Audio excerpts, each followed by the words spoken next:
Rise and shine kasangbahay, ako po si Michelle. Ako si Mark. At ito ang aming sugar glider na si Chichi. Okay. Native sila sa sa Australia tsaka sa Tasmania. And nakikita rin sila sa some parts of New Guinea tsaka Indonesia. Bali, madali lang naman silang alagaan, pero depende sa'yo kasi nangangagat din sila actually. And they are nocturnal. Yung length ng nilalaki nila, yung body nila is 6 inches long and then yung tail nila is possible din sa 6 inches.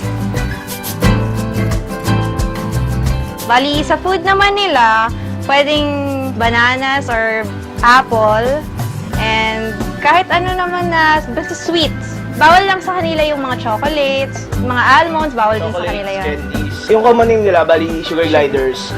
They love to Kasi eat sweet mas foods. gusto nila yung mga sweet foods. Bali sila yung mga animals na colony.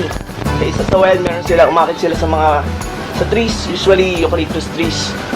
Tapos, doon sila magkakasama.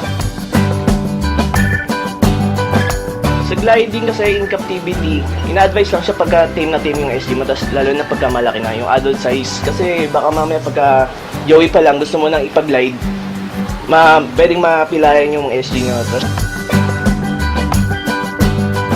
Ako as a pet, bali, kaya ko siya nagustuhan kasi pwede siyang dalhin sa school, kagaya ko, student ako. Pwede siya kasing ilagay sa pouch. So, yun. Mas maganda siya kasi mas maganda nasa pouch palagi nasa pouch kasi palagi. magbaban kayo parehas. Tsaka feeling niya kasi niya. ikaw yung mom niya. Pwede mo silang patulugin habang hawak mo. Yun, pwede mo silang Ganyan mo. matulog. Lalo na kung nasa pouch, ayan, pakita mo. Ayan, kagaya to. Tulog na siya.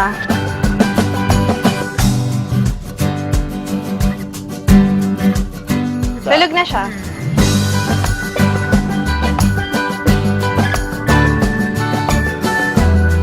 Once again, I'm Michelle Ignacio. And I'm Mark Benedicto. Pet ko to.